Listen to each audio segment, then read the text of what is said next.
Hey everybody, how you doing? Well, that's good. My name is Ben, and welcome to ATYL Live. As you can tell, I am not Taylor Kitchen. I am your director of fun and games for the evening. Our fearless leader and queen is currently on assignment at Daytona, getting ready to cover qualifying in about a little under or a little over hour, depending upon what time you tune in versus what time it actually starts. But I am your host for the evening. I'm joined by my two diecast loving friends, Dom and Adam. How are you gentlemen doing this evening? Oh, it's going to be one of those shows, isn't it? Yeah, I'm already struggling to hold it Can't together. I wait. won't lie about it. Let's do it. The Adam has a rails dog. are slowly coming undone. Yeah, it's starting to slip already. It's great. It's great. Well, welcome everyone that does tune in. Thank you, Ravaging Wolverine, for already being here. We appreciate you. Gentlemen, let's start at the beginning, which I suppose is last week and the Clash. Can someone tell me what the HE doubles hockey sticks happened? Because I was working during part of it, and then my recording cut off halfway through. So, Dom, you want to take the lead and tell me what happened in the Clash and what your thoughts are? Well, first of all, congrats to Priest. That Yeah. was really cool. I mean, regardless of what you want to say about the event, not for points or anything, still a win in the Cup Series is a win. It's big. It's important. But yeah, my goodness, the first 100 laps were really entertaining and really fun. Made me think of last year's Clash, where I was very skeptical, didn't think Bowman Gray was going to work, but then they put on a really good product. I mean, yeah, we're going to have some crashes. It's inevitable at Bowman Gray Stadium, but the battles for the lead were good. The racing was hard but fair. And then we got to halftime, and it rained and sleeted and snowed, and it turned into one of the worst races I've ever seen. But oh, by golly, it just would not end. I mean, it was annoying because they weren't counting caution laps, but I guess it's fair for a track that small. So, oh well. Ryan Preece is the winner. We got the Clash over and done with. Regardless of the weather, how bad it was. I know that's a big topic of conversation. Should the Clash stay at Bowman Gray? Where will it go next if it does move? But at the end of the day, congrats to Ryan Preece, his first win in a Cup car in any sort of event. So he's got to be feeling really good, getting ready for qualifying in about an hour for the Daytona 500. Adam, what about you? Your thoughts on the Clash as a whole? It looked really promising. Watching the not the heat races, but the last chance qualifier, I thought, wow, this is going to be one of those kind of old school. We're going to rub our fingers together, but we're going to do it respectfully. However, halftime hit, sleet fell. Just everything changed after that. It went from being one of the better clashes to one of the most chaotic and kind of got miserable to watch towards the end of it. I kept looking at my watch thinking, man, I got to go to work in a few hours. But yeah, shout out to Ryan Preece. Love that he got very emotional when he got out of the car, dropping an F-bomb after an F-bomb after an F-bomb. Quite like myself whenever I'm not on the clock. I thoroughly enjoyed his post-race interview. But yeah, looking forward to tonight to see what the 60 car has. Yeah, truly. One last thing, Ben. I think with the weather and because it was a wet track and you just have to find grip wherever you can, I could not believe we were racing it like Darlington up against the wall, Bowman Gray Stadium, and you have to rim ride. Shout out SVG because he had that thing hooked up and running. Yep. Yeah, my friend Steve texted me and he just said it Darlington blank line, and I was like, I'm not working. What's going on? Like, have we fallen off the rails fully? Because like I deleted all my social on my phone too, and I wasn't following along or watching what the video shoot I was at, and I was like, what's happening here? And then I came home, I was like, oh, this is what's happening. We've lost our minds. Yeah, I feel like I don't know. It just got to the point, and I watched up until about 60 to go when the tape switched over to FS2, and I missed out on a good chunk of it, unfortunately, but. Really happy for Ryan Preece. Really cool. I didn't expect him to have a Cup Series win before Carson Hocevar, but here we are in this timeline. Congrats to resident ATYL Ryan Preece fan MJ. This is your moment. Live it up, girl. Buy the T-shirt, the socks, the diecast, the hat, whatever you want. Like you've earned it. Get the fit drip. The fit drip, yeah. But yeah, it was from what I read and could keep up with, it sounds like it kind of just became a calamity, and it just got to the point where NASCAR was like, we just need to get this finished because this is becoming a mess. And I think it's frustrating on a sense of it's an expedition or an I can't even say the word right now. Exhibition. Yeah. Exhibition race. I almost said expedition. Exhibition race. And so I it mean, doesn't it really was an matter. expedition to get it done. Yes. It was Um, like climbing Mount Everest. yeah, like I didn't yeah, it was a whole event, and I'm happy it's over. I don't know. I think I've talked about this on here before, and we'll move on in a minute. But I know, like, we've talked about our feelings of the Clash, and I have a theory and opinion that it should move from short track to short track, kind of like the I don't know if anyone's gonna get this reference. I think Dom, you probably will. The Craft Hockeyville stuff that was a thing in like the early and mid 2010s. Wow, so Craft Hockeyville was a thing where uh, I think it was like 5 hockey rinks across the country would enter into a chance to win I think it's like $50,000 or $500,000 in arena upgrades, and they would host an NHL preseason game between the 2 closest teams. Like I know Gotcha. Pittsburgh and Tampa Bay played at a local one in Pennsylvania, and I know several other ones did that. And I would love to see NASCAR as an entity do that to like New Smyrna or Nashville Fairgrounds or whatever small short track in the South. I think one of the easiest ones to think of is Kern County. Yeah, Kern County. Yeah, that'd be fun. It's a haul because it's a West Coast for them, but it's one of those things like that's also true. they invest in the track though. It gets funding. It gets better amenities. Coliseum though, so yeah, that is true. They did do the Coliseum, but Yeah, yeah, Clash. it would be a good thing for that West Coast crowd. I mean, they love racing out there. It's a shame we don't have more tracks to actually go out on the schedule. Yeah, it's crazy too. Like when I would cover ARCA West races at like 11:30 at night on the East Coast, like the stands were full. Like people are into it, especially out there. And it is kind of. I know they have the Car Store West now that Harvick helps run, and I think it's a growing industry or a growing culture out there, which I think is really cool to see. But very happy for Priest. That Coke car, I may buy that diecast. We were talking about diecast before. That's a good looking diecast. But that's kind of our thoughts on the Clash. It's forgettable, and we need to move on to bigger and brighter things. So we're going to transition into the news of the week already. We're speed run this. We got to get to qualifying because we got to go be fast. I want to kick off here. And now it's time for the news. Yeah, we're going Jeremy Clarkson full on. Gosh, I've been watching little Top Gear clips too recently, so it's really topical in my life. It's so good. Anyway, back to the studio. Brad Keselowski is back. He got approved after a 50-lap test this week at Charlotte. He's back in the 6 car, walking with a cane. I saw no crutches, no other assistance but a cane. I believe Regan Smith reported that David Reagan, so a lot of Regans and Reagans in there. But I almost said Reagan Smith. Ooh, David Reagan is on standby this weekend. A longtime Ford driver, so he'll be there on standby. How do we feel about that? Brad K kind of coming back. Does it feel a little soon? Because I kind of feel it's a little soon, but I don't know. Go ahead. Yeah, it does feel like it was almost rushed. But if the doctor gave him the okay and he's able to still walk even with assistance with a crutch, or not a crutch, but a cane, more power to him. I think this year with how the points are situated with, if you miss a race, it is going to affect you, even if you get a waiver to make it into the chase. It's not the same game as it has been in the past. So I think it's really telling already that this new points format is probably what motivated him to get healed up as fast as he could or is able to and get back in the car.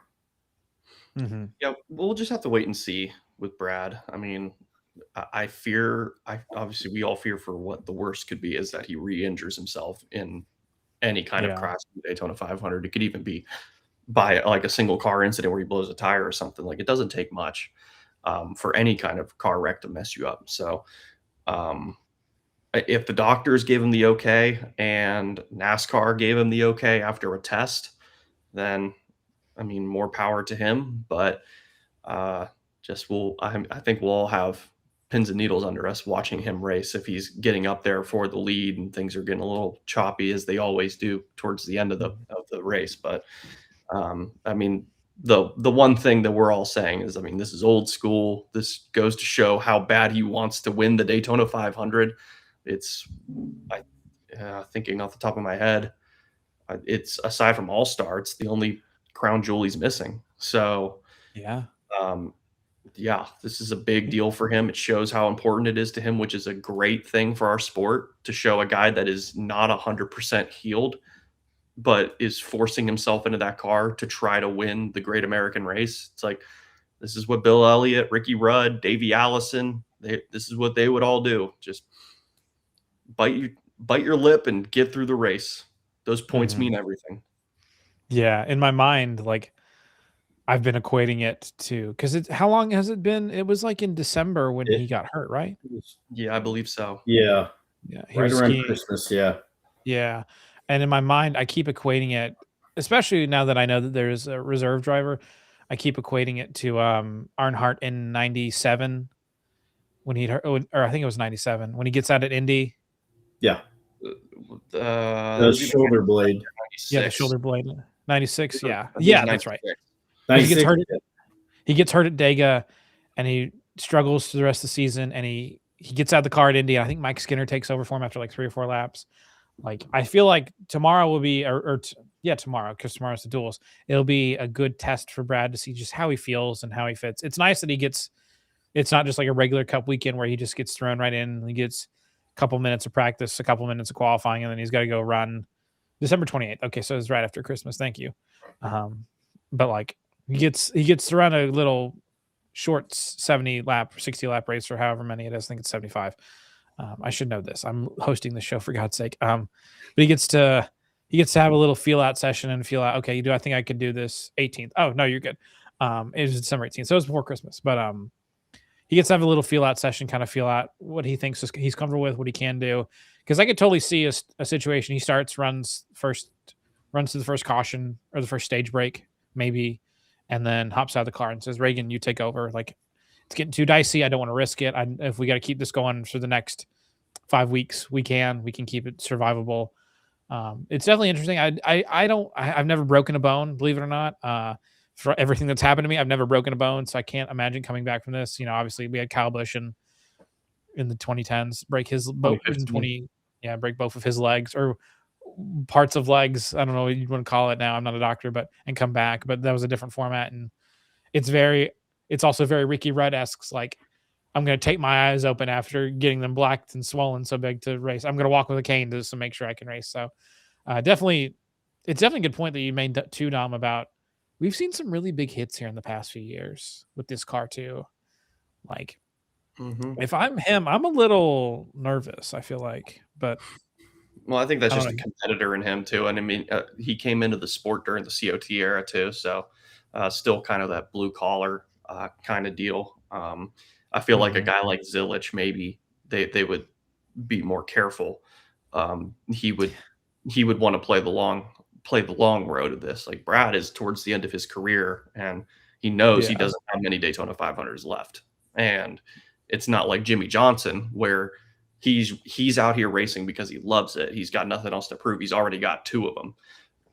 Brad is out here because this is the one that has eluded him, and it is a career defining race. There's wins and then there's wins. So I think that's more where Brad's at right now. Yeah. Ravaging Wolverine. I don't know how to pull the comments up. Oh, I can show it. Okay, cool. I figured it out.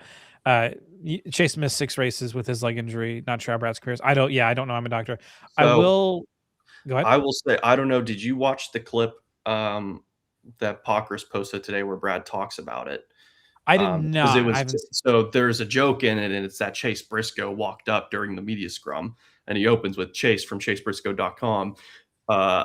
And he was like, did you have the hacksaw out if you weren't going to get approved? Were you just going to take the leg off?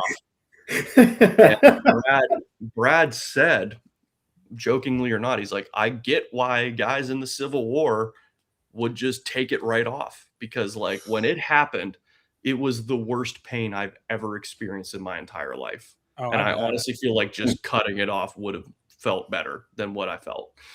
Jeez. Put into perspective, like, painful. It's a bad injury. Well, I know too. Regan Smith brought this up, I think, or maybe Mike Joy brought this up today in practice about 2012 or not 2012. Was it 2011 or 2012 where he breaks his foot? 2011 he breaks foot at Road Atlanta testing for road courses, and then goes out the next weekend and wins Pocono.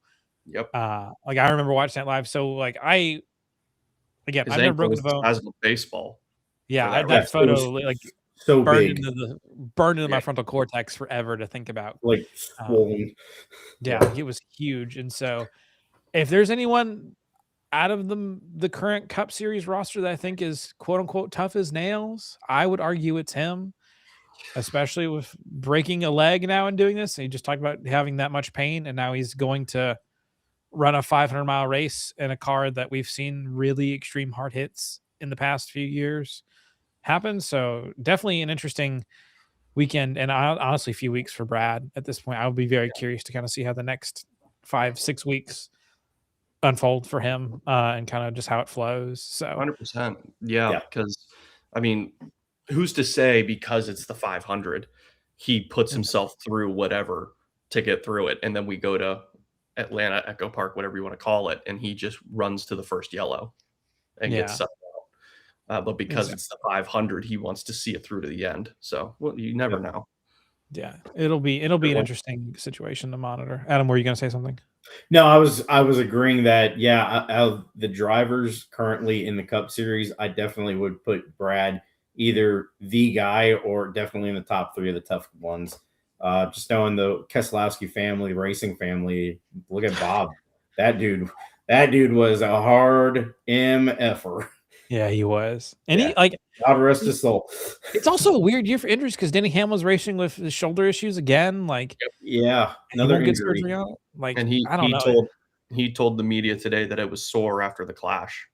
Was it?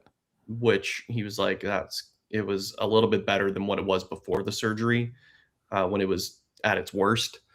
But he's like, it's a long season, so we'll just have to see. But he's like, he had no pain during the race with it. It wasn't giving him problems during the race, but it was the day after is when he could feel it. I bet Coda is going to be the real test for him, being a road course, being the third race of the season. That could be one of those deals where, all right, is he going to make it, or are we going to have to call in? Is it Ryan Truex? Is that going to? Yeah, probably not Ryan Truex Jr. I mean, hey. That'd be great for us Truexaholics. I mean, if not him, Corey Heim, depending on what the allotted races he has. That's true.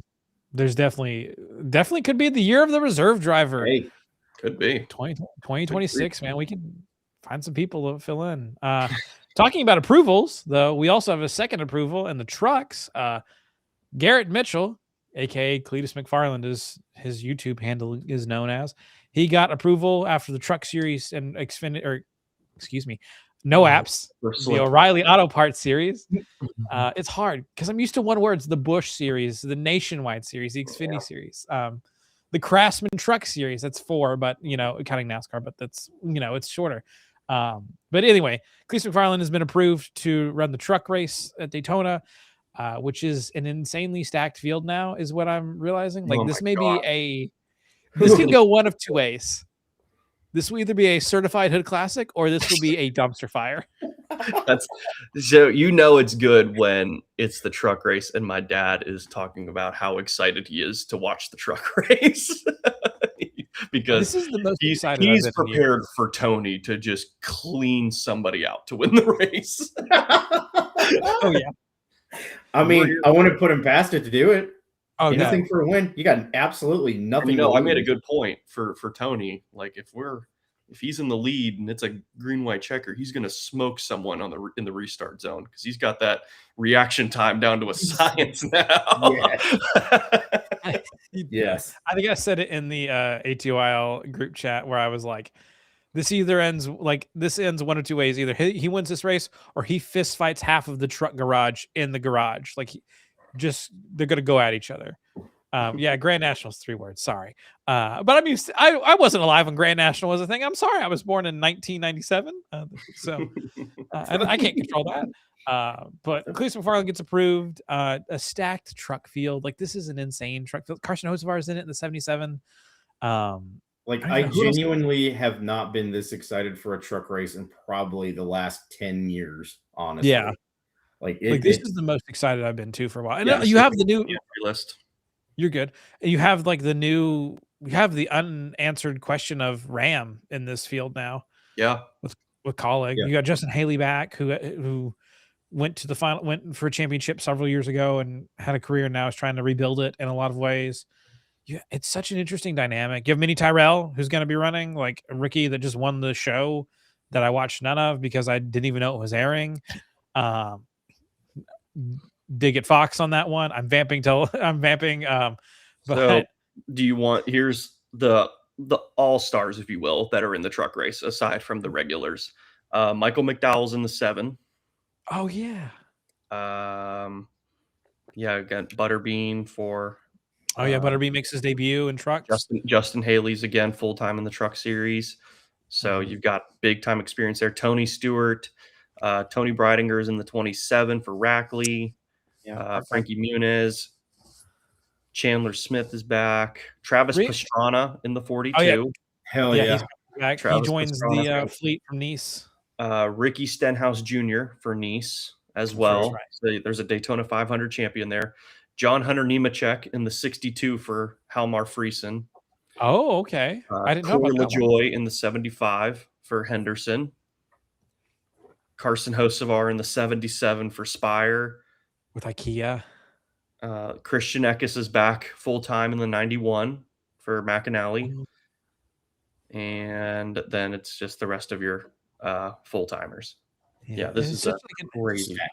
There are 44 trucks showing up to Daytona. 36 spots? 36 spots. 36. And welcome Ram back has 2008. And Ram gets has 4 provisionals for new OEM.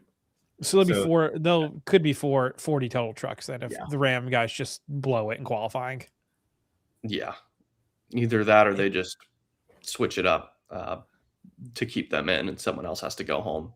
Yeah. But okay. That's just going to be it's going to be a ridiculous race. I can't wait for it. I may have to order I may order pizza from my favorite pizza place in the city and just crash Friday night and watch that, because that sounds like it's going to be a hoot and a holler. It's going to be. I forgot about. This is one of those night races you turn all the lights out in the house for. Like, this is the one you hunker down. You're like, it's about to get real. This is about to be one of those races I'll never forget.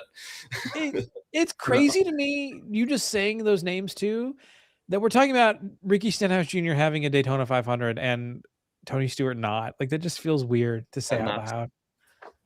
And Tony Stewart's got what, 17 wins at Daytona? Yeah, it's it's astronomically insane. Isn't it he passes Earnhardt if he gets the truck win? I think he passes Dale Jr. Yeah. He wins. I was psyched for the truck. Lane Riggs. Oh yeah, I was even like the regular names. Like, you have Lane Riggs, who's trying for a championship. You have Caden Honeycutt, who takes over the championship winning truck now. Tricon's got kind of a whole new roster. Yeah. Ruggiero is the senior driver there at that team. Like, he won Dega. That's just a funny statement saying that. Ruggiero is the senior driver, like 18 years old at that team. Yeah. Stuart Friesen has been rebuilt and fully loaded. He is the $6 million man. Another guy who's coming back from an injury. Yeah. Gosh, that would be nuts if he won. If Stewart won. That would, if I was him, that would be walk off. Like, done. Retiring in victory lane. I'll run the team, but I'll hire someone to drive it with money. Like, Riley Herbst, you come back and we'll run trucks for days. Like, you got the money, I got the equipment. Let's do it. And and the other thing too, I know we'll get into this probably towards the end with the 500, but like, there's a reason why there's 44 trucks showing up, and it's the one, if not the only, $1 million+ purse of the season for the truck series. So this is a big deal for them. There's a lot of money on the line for these teams that are very low budget compared to the Cup Series and O'Reilly Series. Yeah, it's a good purse for them to have and a good opportunity. This is all this race is missing is a Bodine and Red Horse Racing. I know. I'm gonna get Timothy Peters on the phone. I know he runs late miles from time to time. Bring him out.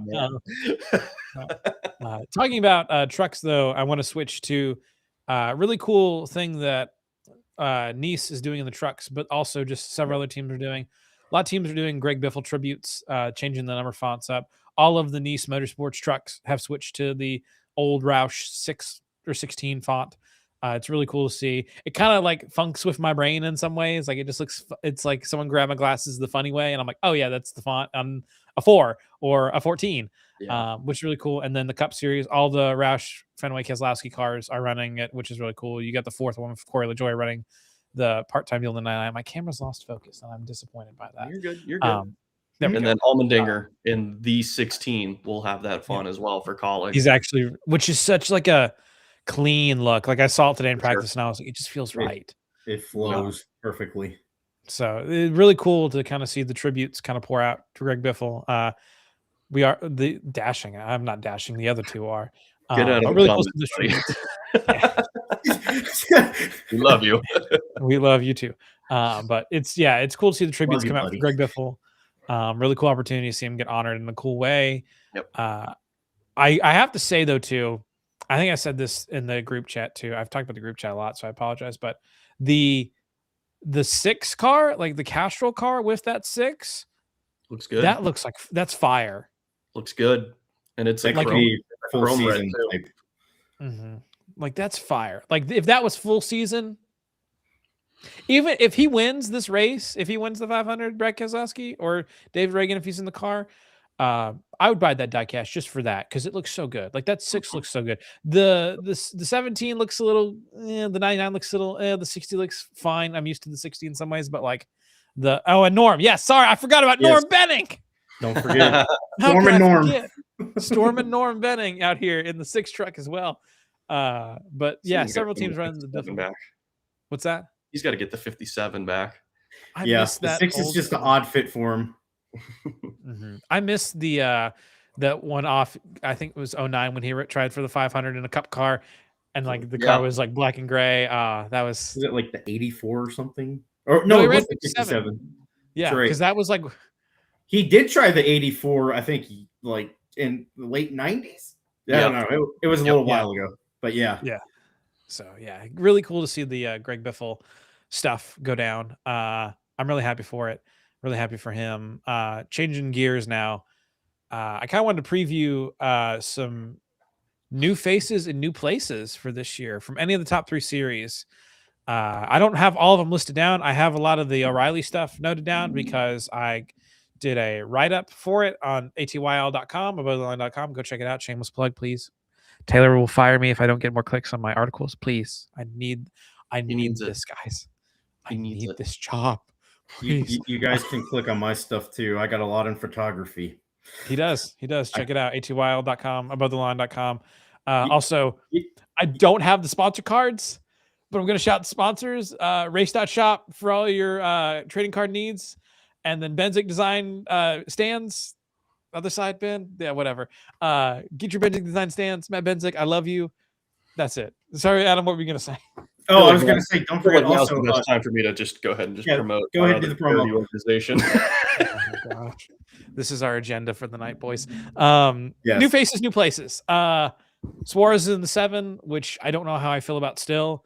To me, this is kind of this may be your last stop on the way out, brother. Only time will tell. He looked promising in the Clash, but that's one race and in the rain. There's a lot to be said about that. Yeah. So I'm interested to see how that plays out for him. Connor Zilic. Also, I didn't get a chance to mention it. Connor Zilic in the Clash, from what I did see, was very impressive. Yeah, not bad. He came alive too when it rained. So it kind of showed that road course ability that he has, just the ability to race on any kind of surface, regardless, wet or dry. So, that could just be the tip of the iceberg for this kid. Yeah, I really have high expectations, and I have high expectations for him this year. What other new names and new faces and new places do we want to talk about? I know it was kind of a late announcement with AM Racing because we thought they were dead, and then they came back from the dead. They've got Nick Sanchez driving full time in the 25 this year, in O'Reilly Auto Parts, which I need to update. I honestly think that's a good move, and honestly, thank goodness Sanchez landed somewhere because he won he won a race last year. It was at Echo Park Speedway. It's a super speedway, I know, but that's a team that hadn't won since Tyler Reddick at Texas in 2022. So yeah, my goodness, that's a big deal for that team. So very glad that he landed not only a place, but a full-time place in O'Reilly. So kudos to him. I kudos guess I to him. can say he's in several cars this year, but I think he's running either the whole season or the majority. Raja Kruth officially He's running the full graduating season. to the O'Reilly series. So He's it'll splitting be it. it'll be fun to see how he competes across the board with different various types of equipment, top tier and middle tier. So it should be be fun to watch. He's got 23 with Junior Motorsports and 10 with Jordan Anderson's team in the 32. Yeah, I think it's the 32, which is their flagship car. So good for him. Maybe their all-star car now. I'm not fully sure.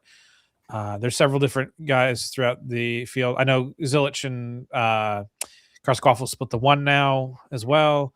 You've got Corey Day full-time, who's a highly touted rookie or younger guy for Hendrick. They're putting a lot of stock in him.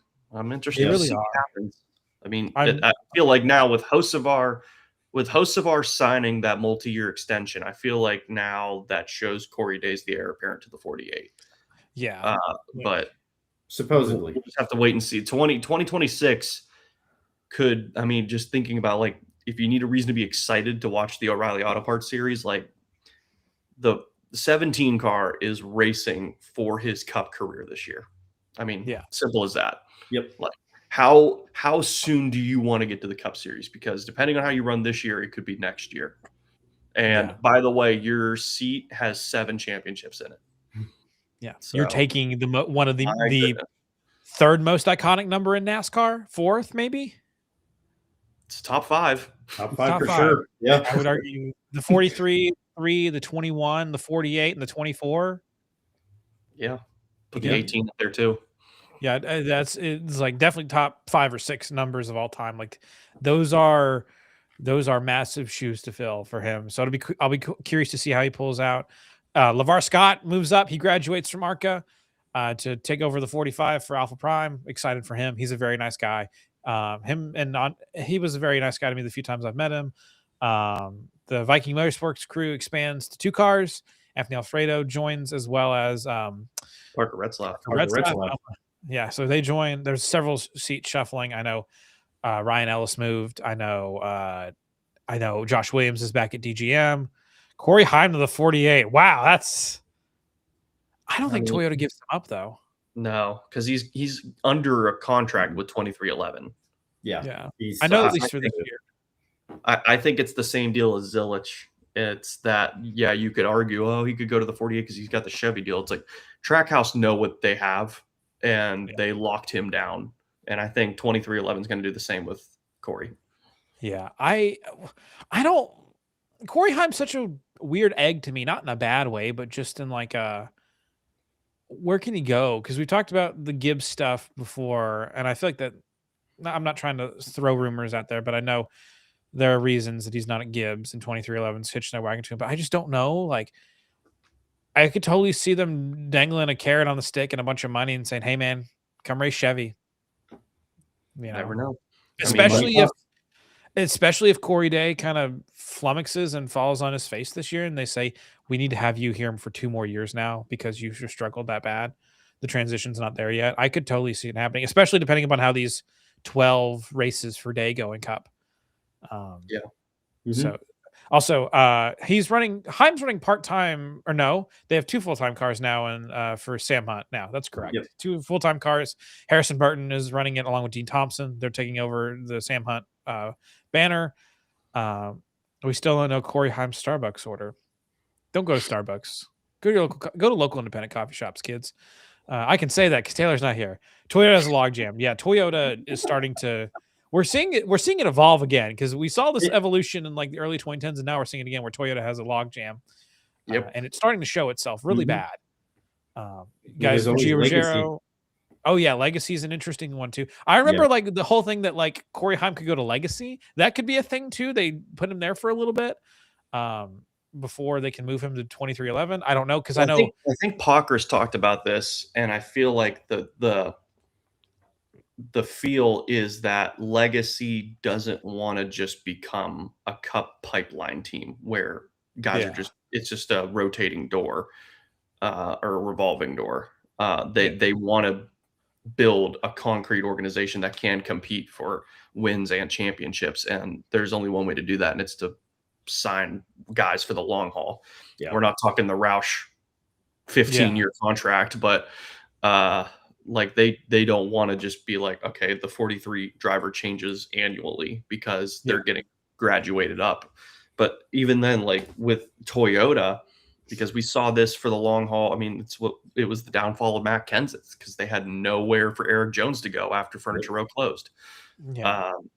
So, I mean, you can't wait on a guy like Eric Jones because, I mean, say what you want about him now. Ben, Adam, you know this. When he was in the Truck Series and Xfinity Series, he was the chosen one for Toyota.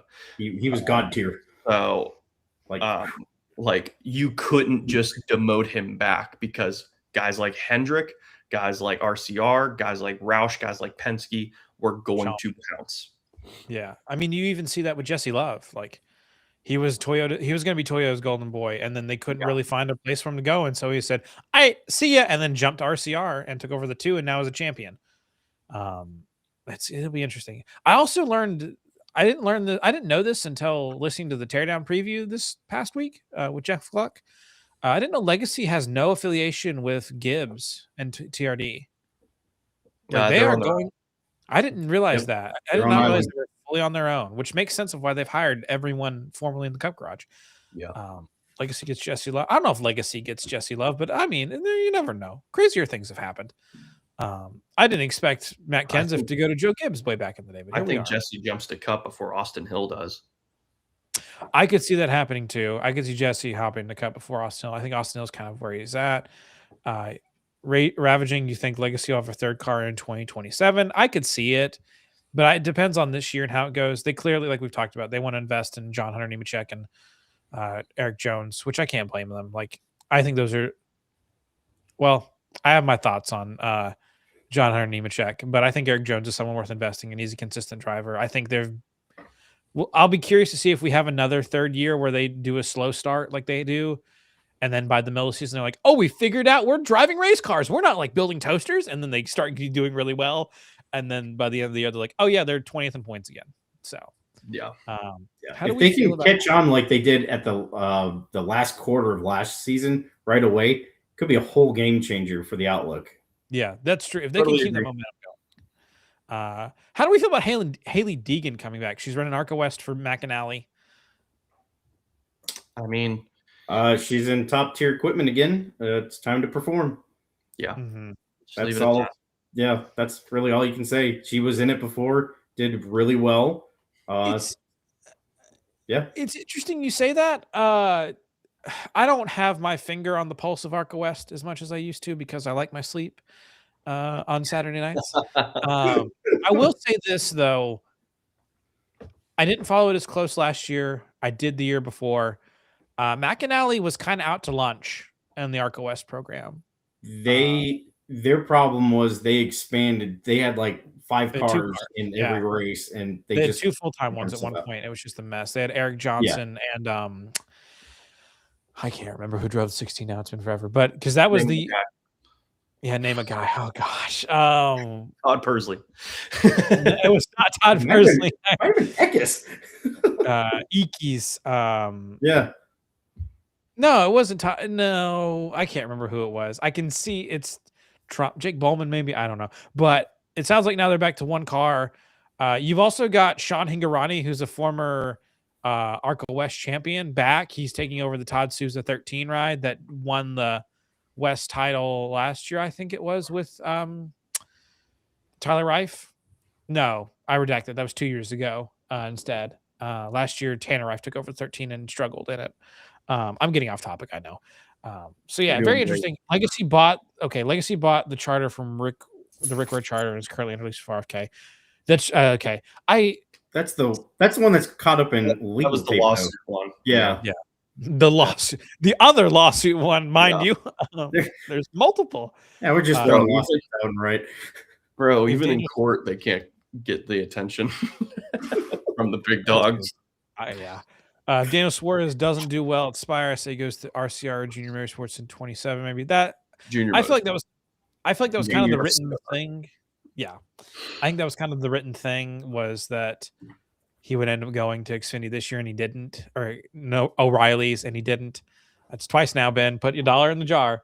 So now it's. Sorry, I just got a message. I want to make sure I get this right.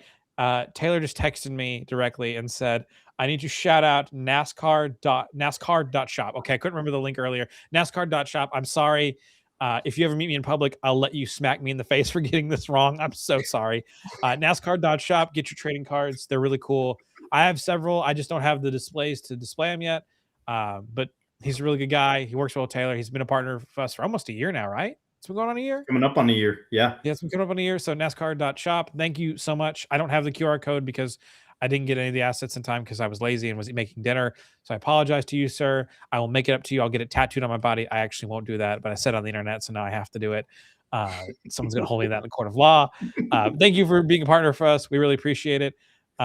She's messaging me on Slack now. I'm doing it. I promise, Taylor. I'm doing it. I'm here. We're live. Anyway, lastly, Kyle Busch leaves RCR and goes to Spire Trucks. That one is probably the most feasible one I feel like right now. He sells his team to Spire only to go back to drive for them. I mean, someone was talking about this. I was listening to Gay Racing Podcast, which shout out Alex and Zach, they're really good friends. They had Eric Giesep on for a preview, and someone made the point on there about how if he wants to race with Brexton, he has to stay around for at least 6 more years. Because Brexton's like 10, 11 years old. Like, he has to stay around for that long at least.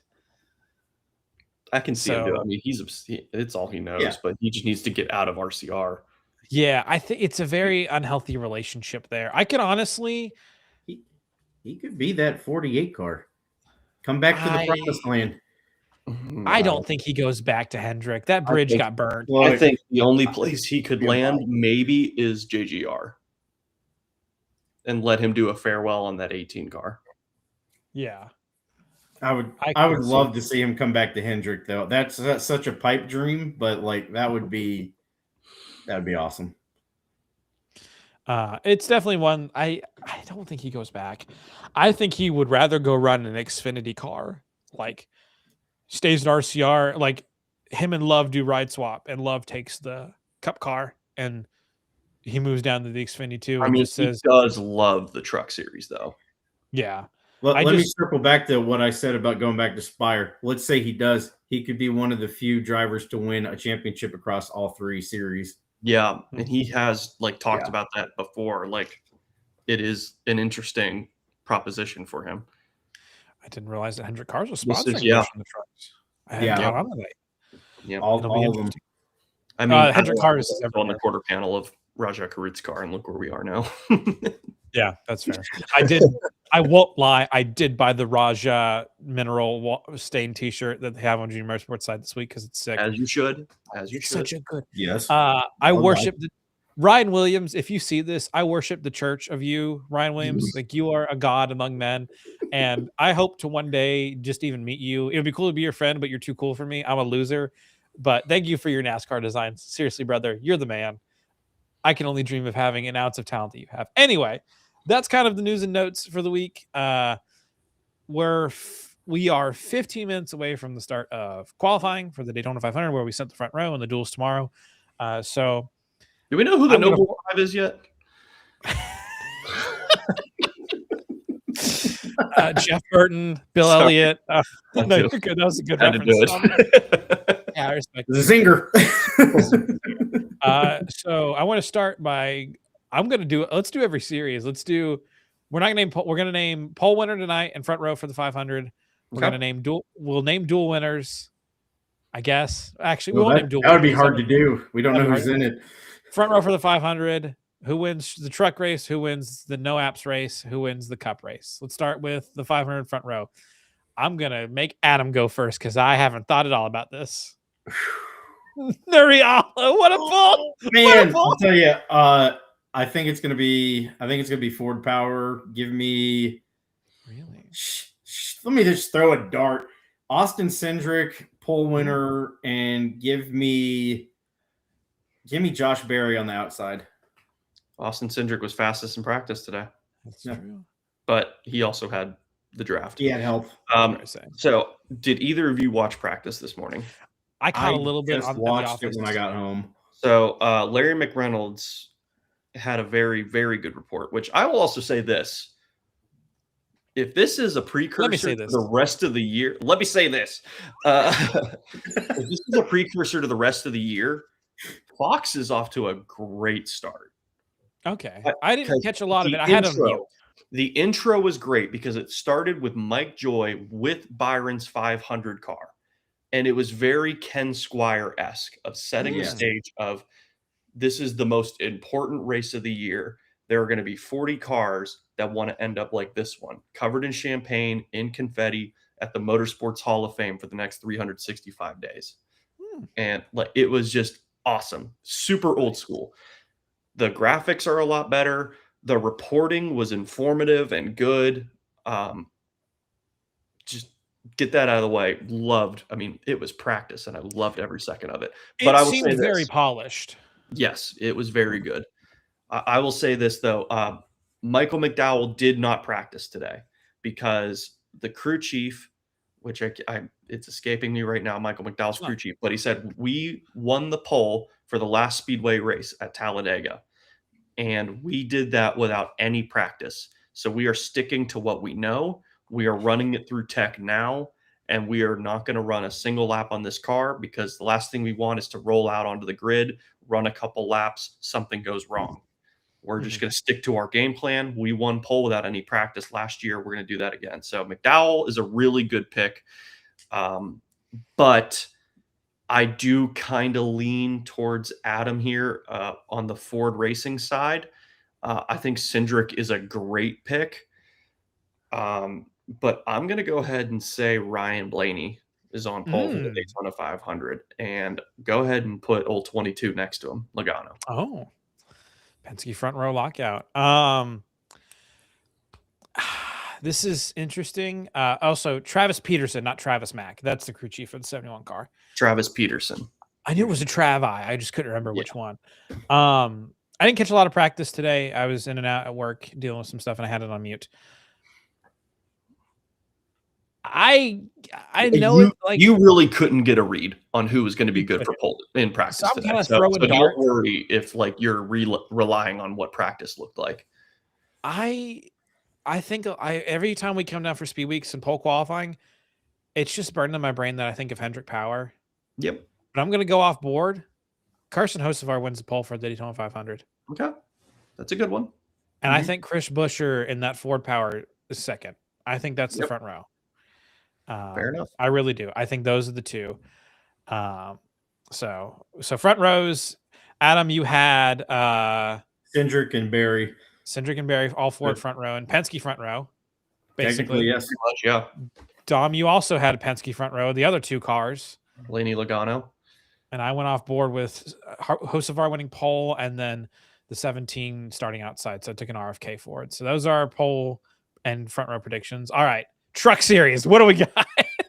Winner of the Truck Series race. I mean, I'll go first here. It's pretty easy. It's Tony Stewart. He will have blood on his hands, but he will do it. Tony Stewart is winning this race. If it's not Tony, I think it's going to be Corey LaJoie. The 75 truck just runs immaculate at the super speedway events. As we know, the stolen valor of Parker Kligerman at Daytona. We'll take our hats off out of respect for that. Don't take your hat off. All right, there we go. Yeah. So I think LaJoie takes it, but my God, if Tony Stewart wins, I might run down the street butt naked, and then we'll never hear with from a him beer, again. shotgun and a beer in hand. I'm sending you the meme of the guy listening to Eminem. Bro, Slim Shady is back. Matthew Emberry, I apologize if I got that last name wrong. So Chase Elliott for his pole center and Larson second. Chevy Power, Hendrick Power, they're top. They're top tier power. But either okay, sorry, I'm reading through the chat. Sorry, guys. How could you not go Tony Stewart? Yeah, right. The experience, the knowledge, the fact that he did like a hype video of him on iRacing this week, like, and put it on Instagram was really strange. All this Yeah, for a John Hunter Nemechek win. I was gonna say Greg Van Alst, but yeah, that too.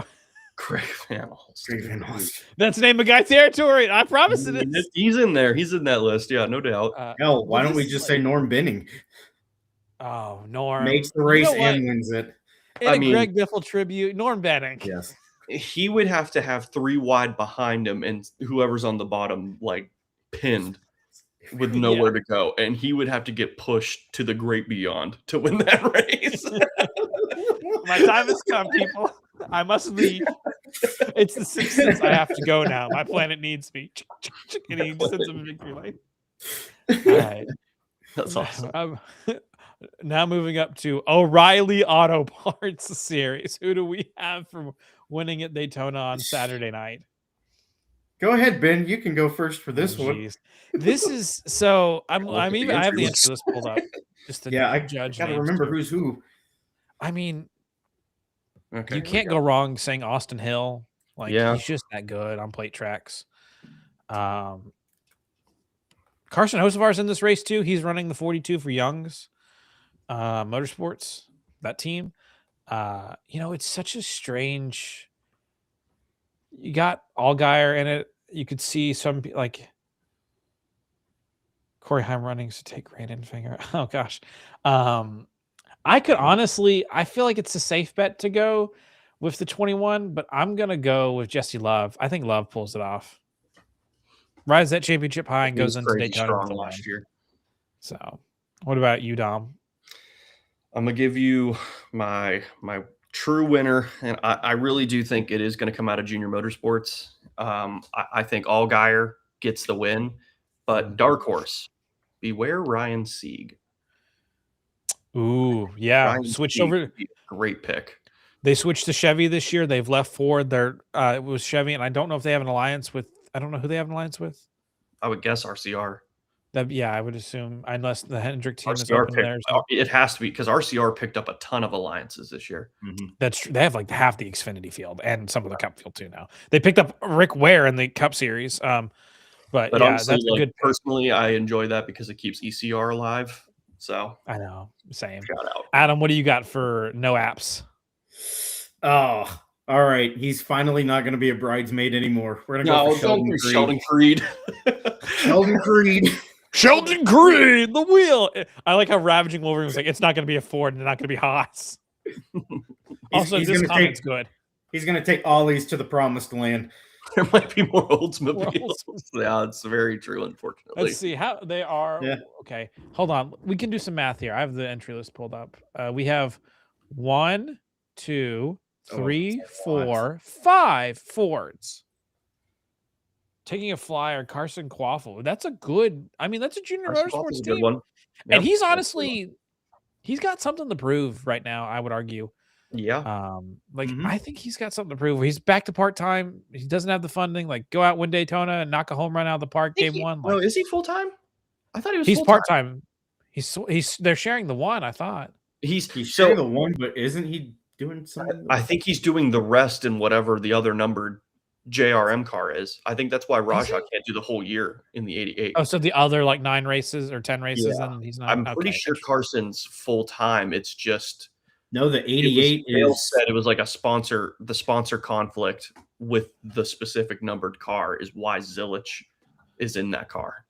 That's right. Why Carson can't keep it. I'm almost certain he's running full time. So he's in the 9 then. Probably. He's not in the 1 because the 88's locked up with the Cup guys and Rajah. Yeah, so he would switch back and forth between the 1 and the 9. There we go. Okay. Huh. I think that's right. Sure. Hey, we'll go with that. We'll go with that. Go with the mail. All right. So our picks for this are Jesse Love, Justin Allgaier with a sleeper of Ryan Preece, and Adam. Did you pick? Yes, Sheldon Creed. Sheldon Creed. Sheldon Creed. If I had to pick a sleeper, Cesar Baccarella. Gonna go knock down a 3-pointer at the end to win it. And lastly, I'll give you a sleeper. Parker Retzlaff. Ooh, good sleeper. He was Yeah. on the show a few weeks ago. Check out the interview. The article's up on abovetheline.com. Also, check out NASCAR.shop. I didn't mention it enough. I think Taylor's hunting me down. Benzik Designs. Benzik Designs. Matt Benzik, I love you and your long hair. Quaffle's situation's weird right now, but I think, okay. I trust Dom. I've trusted Dom with my life because he's driven me places in Charlotte, and I trust Dom with the knowledge on motorsports because he knows more than I'll ever forget. Is this the part where I name all the Daytona 500 winners? We could do that stream. We got 5 minutes. We got 4. All right. And last and not least at all, who is going to be the winner of the 2026 Daytona 500? Adam, you're up. Finally going to break through. It's finished second numerous times, I believe. Ryan Blaney, our king, our champion. He will get it. He's got a caterpillar on his nose. He does. And a llama named Cusco. Hell of a duster. Yes, that's very true. Dom, what do you got? I made this prediction at the beginning of the year. I kind of doubled down on it again to say not a maybe, it's a definitely. So I'm going to go ahead and stick to it. The time has finally come. Kyle Busch is a Daytona 500 champion. Wow. You think it's finally his year? I mean, RCR is legit on super speedways. That's just my full belief. And 2023, he technically did win the Daytona 500. They just ran 520 miles. So, yeah, give me Kyle Busch. That's fair. That's very fair. I'm going to pull on some Juju history here. We talked about it earlier in the show in 2011. He broke his foot and he won Pocono. I think Brad Keselowski pulls it off. I think Brad Keselowski wins this race and wins his first ever Daytona 500. What a Part of me kind of hopes that they like his crew has to come pull him out of the car. Or it does, yeah. Yeah, and it's just arms flailing, so excited. Yeah. Also great. Buscher's going to win the race unless he doesn't. That's good commentary, Ravaging. Zach says Ryan Blaney. That's a solid pick as always. I mean, he's killer on super speedways. There's no doubt about it. 3 times. Ellie won the last race at Daytona. Yeah, 8 will 3 be fast. Talladega winner, 2-time Daytona winner. Yep. Yeah. It's kind of a wide open case. Palou won the 500 last year. So Kyle Larson winning the Daytona 500 would be a big one for fans. I mean, he kind of knocked on the door at Talladega last year, didn't he? Yeah, he was until he wasn't. Yeah, true. He's picked it up a little bit. That's I'll give him credit where it's due. Yeah. Someone's got to be here. All right. So Brad Keselowski, Dom, you said Kyle Busch. Adam, you said Blaney. Wow. Okay. Those are our picks. Guys, everyone did it. Hey, can I give a long shot? Yes. Long shot. Cole Custer also had a great run last time at Daytona. Make it happen. Let's have an upset. Switch to Chevy. If I'm doing long shot, I don't know if it's a long shot. I think Connor Zelich. Yeah. Could do. Trackhouse goes out starts off on a heater with him. That'd be crazy. Dark horse that isn't a dark horse really. Todd Gill. Oh, that's a good dark horse though. That's a good pick. That's a really good dark horse. He had a lot of speed at the super speedways last season, including Atlanta. Matt Deason says William Byron wins 3 in a row. The scheme sucks this year, so I hope not. It has never been done in Daytona 500 history. It has not. We've had 3 times champions in a row, but never. Bowman came close a year ago. Maybe he can luck into a 500. No. It's usually how he wins. Dom will meet you in an alley and fight you. Anyway, thank you. You can't automatically lock into the playoffs now. This is true. Oh, gosh. And on that note, I think we are at 8 o'clock. The qualifying session starts now on FS1. Thank you, everyone who tuned in. Thank you, everyone who commented. Spiders are our friends, I will say it. Thank you to our humble boss, Taylor Kitchen, and the love and grace that she shows us and lets me be able to host this show. Thank you to Adam and Dom for being here. Thank you to everyone in the ATYL family, MJ, John, Andrea, Aaron, Chris. I'm forgetting names and I'm sorry. Sal. Thank you, Sal. Thank you, Sal. Thank you, everyone, for being just thank the Academy. Thank the Academy. Thank you, everyone, for tuning in. Thank you for play them off, supporting us. keyboard chat. Play me off. Get the hook on my neck. Thank you so much. We really appreciate you. Go enjoy your qualifying. Go have a safe weekend. Go enjoy racing is back, and we are so happy for it to be back. And we will see you all in the next one. Take care, everyone. How do I stop recording? I don't know how.